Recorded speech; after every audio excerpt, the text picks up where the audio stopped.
Hola, mi nombre es David Pino y esta vez vamos a ver el ejercicio número 5 en el cual vamos a tratar lo que es el for y for each.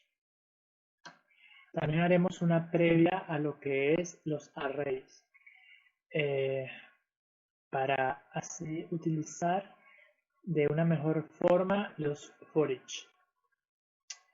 Antes que nada, vamos a situarnos en un nuevo programa. En este ejercicio vamos a simular eh, la, como si tuviéramos un coche el cual va a hacer 10 vueltas en una carrera. En cada vuelta hará una velocidad relativa, eh, la cual la manejaremos mediante el factor de random.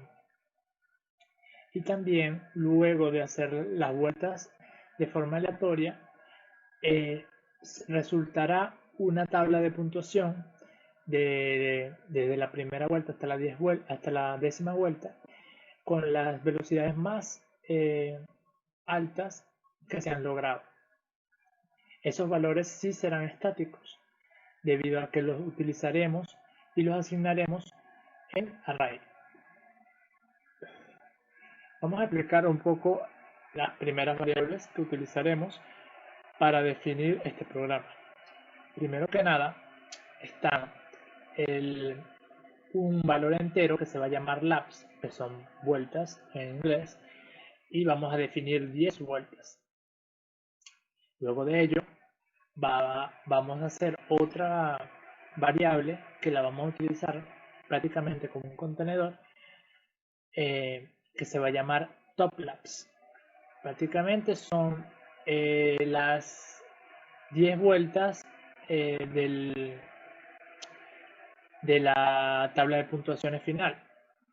Solamente que tiene que empezar en cero porque vamos a hacer una especie de cuenta sucesiva. Luego de esto viene un array, un arreglo de 10 números, los cuales se consideran como las 10 vueltas y las 10 velocidades de cada vuelta, las 10 mejores velocidades de cada vuelta. ¿Cómo funciona un array? En este pequeño video vamos a utilizar uno totalmente simple. Un array es prácticamente un arreglo de muchas o una cantidad o agrupación de los mismos valores en un contenedor o en una variable. Se puede acceder a él mediante a pequeños slots que tú le vas y le tienes que asignar desde un principio. Los arrays no pueden iniciarse vacíos, se tienen que rellenar con información. La ventaja de esto es que puedes tener muchos datos similares en una misma variable, en la cual tendrá el contenedor de todos esos datos. Por ejemplo, aquí estamos definiendo un array de enteros. Para definir un array se utiliza los corchetes luego de introducir un dato. Se puede hacer tanto con strings, con enteros, con flotantes, con todo tipo de variables, incluso con clases, cosa que veremos después. Digamos que el array se define con un dato que luego le asignaremos unos corchetes. Luego de ello se define el nombre de ese array, digamos que vamos a llamarlo array de texto, y luego de asignarle un nombre a ese tipo de dato array, hay que rellenar el tamaño prácticamente máximo que va a tener ese array. Dependiendo del dato que le asignemos, será su tamaño máximo de capacidad. Por ejemplo, si aquí en estas llaves yo agrego dos nombres, digamos que David y Alejandro, ya estoy haciendo un array de texto de dos slots o de un tamaño de 2. Estos dos slots se tendrá un identificador, el cual el primer slot vale 0 y el segundo slot vale 1. ¿No? 1. Así puedes identificar un array. Digamos que si utilizamos el array text para llamarlo array text así de forma concreta, nos dará error porque no puedes acceder a los datos ni de David ni de Alejandro, porque no estamos definiendo el valor o el índice de dicho dato. Tenemos que primero definir qué índice queremos acceder. Para eso utilizamos los corchetes y asignamos el número del índice. Por ejemplo, David vale 0. Entonces esta llamada a la variable tendrá como efecto el nombre de David. Y si coloco un 1 aquí en vez de un 0, dará como resultado el nombre de Alejandro. Para la próxima clase daré un detalle más profundo de lo que son los arrays o los arreglos. Pero en este caso vamos a dejarlo así para dar una breve explicación más concisa de lo que es. Bueno, de lo que es el for each, porque para for each se necesita mayormente esto. Ok, luego de asignar la variable de arrays, vamos a definir, o yo definí, una variable de velocidad, la cual también tendrá el valor de 0, puesto que este se modificará constantemente con el random.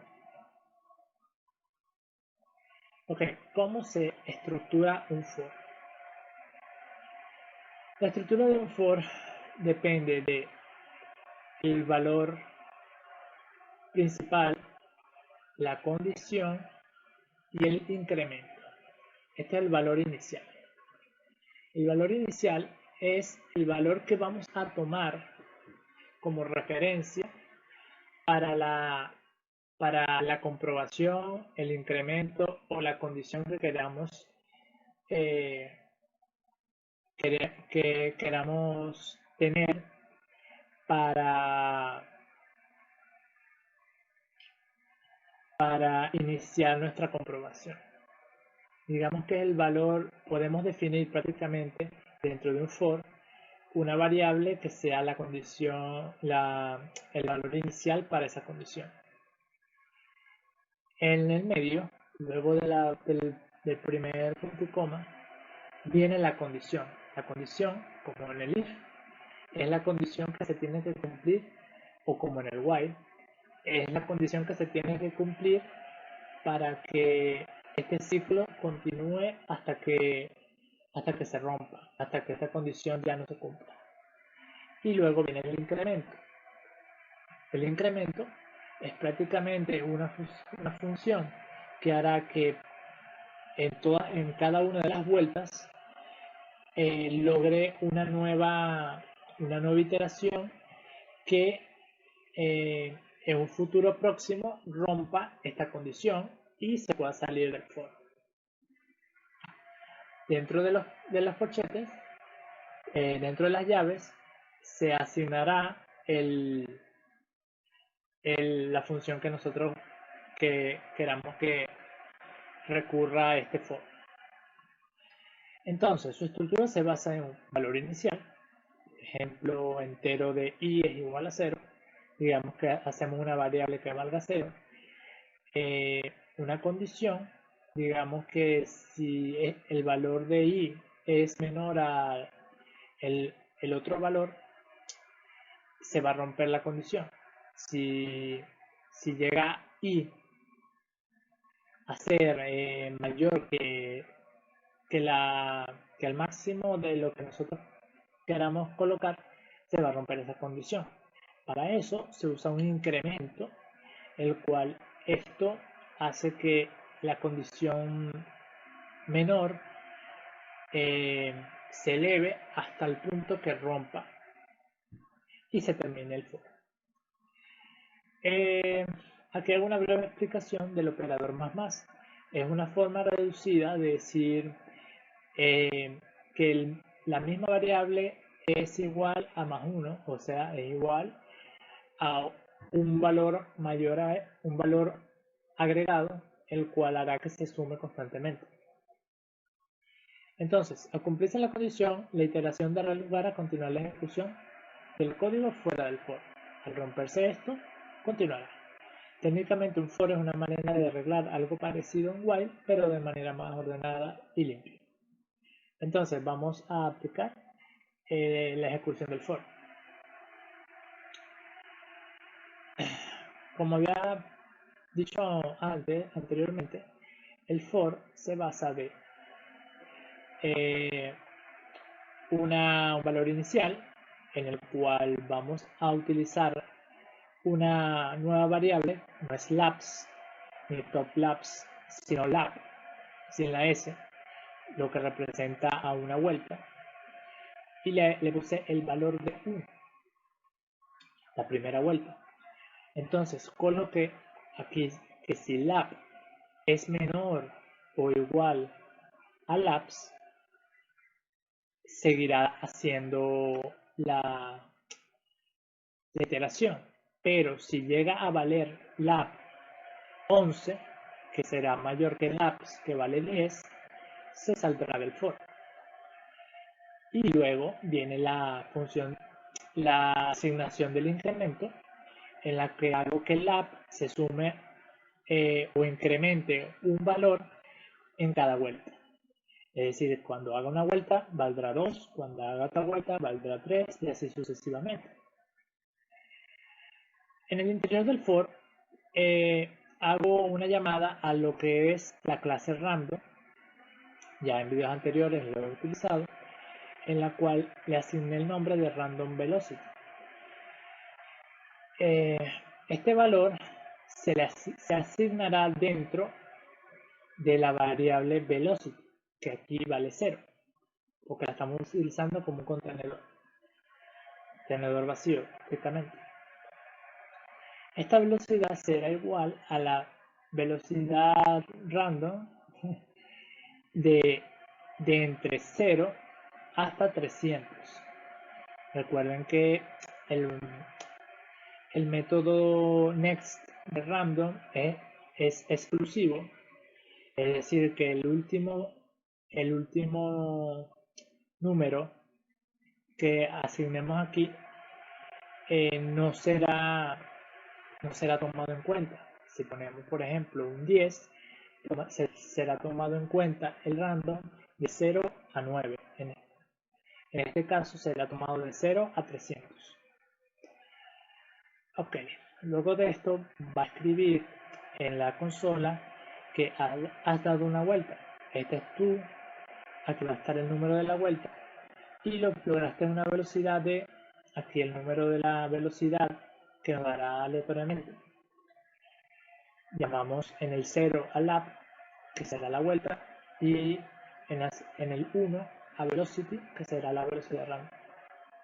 Luego de eso dirá otro console.line que asignará que se ha finalizado la carrera. Luego de eso entraremos al área de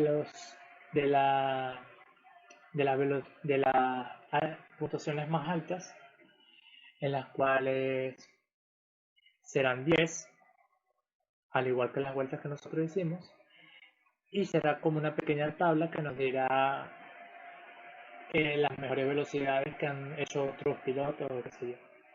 Para esto vamos a utilizar el for each. El for each es una forma más elaborada y digamos que centrada en analizar contenedores. listas y diccionarios. Prácticamente se utiliza más para analizar y hacer iteraciones dentro de los que son los arrays, las listas y los diccionarios que veremos mucho después. ¿Cómo se integra un for each? Bueno, el for each se parte de, primero, llamar, hacer una pequeña variable en la cual será la identificación de lo que está dentro del array. Será como un identificador que tomará el valor de cada uno de estos. Y luego se le asigna, esto es como el identificador interno, y luego vendrías a el contenedor. El identificador interno, le podemos llamar como nosotros queramos,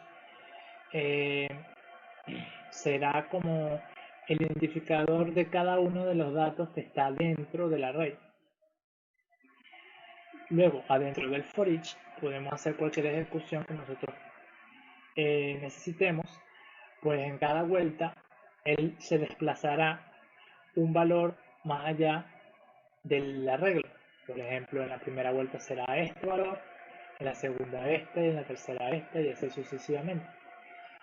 Es decir, que lo que yo voy a hacer es que el top lapse que está en 0 vaya incrementándose cada vez que dé la vuelta, empezando de una vez incrementándose en 1, y para la segunda vuelta ya sería el valor de 2 y así sucesivamente, en el cual luego de incrementarse habrá un console write-line que dirá en la vuelta 1, ya porque la primera vuelta esto vale 1, la primera vuelta esto valdrá 1. En la vuelta 1, la mejor velocidad registrada es de, como el for each hace una búsqueda entre los índices del arreglo, la primera velocidad, por ende, va a ser 290, que tiene el primer dato de este arreglo, en el cual va a decir que la vuelta 1, la mejor velocidad registrada es de 290 km por hora. En el valor 0 hacemos el top lapse que se va a incrementar, y en el valor en el segundo valor, que corresponde al 1 aquí, nos dirá la velocidad. Vamos a hacer una prueba de esto para que vean cómo funciona. Ok. Como ven, la primera ejecución es la del for, en la cual aleatoriamente nos está dando una velocidad. Como han visto, dice, has dado una vuelta, esta es tu primera vuelta, una vuelta, y lo lograste a una velocidad de 64 km por hora, porque todo es aleatorio. Luego la segunda 227, 239, 123, 58, 156, 126, 8 kilómetros súper lento, 151 y 184. Luego de hacer las 10 vueltas, el programa va a decir que se ha finalizado la carrera, y por consiguiente luego hará un for each de las mejores vueltas. En la vuelta 1, la mejor velocidad registrada es 290. Si nos vamos aquí y vemos estos valores que están aquí, que son cada uno de los arreglos, de las posiciones en el arreglo, la 290 siendo la primera posición y la 225 la última, vemos que aquí está totalmente ordenado como está aquí. 290, 230, 250, 260, 270, 295, 280, 233, 236, 225. Es decir, que el for each lo que hace es desplazarse en el arreglo en cada vuelta. Bueno chicos, espero que les haya gustado. Esto ha sido el pequeño resumen de lo que es el for y for each. En las próximas clases veremos más a fondo cómo eh, modificar, crear y asignar un arreglo y cómo desplazarlo correctamente y con otras funciones más avanzadas de lo que sería un for each, un for y quizá un while. Hasta la próxima, espero que les haya gustado.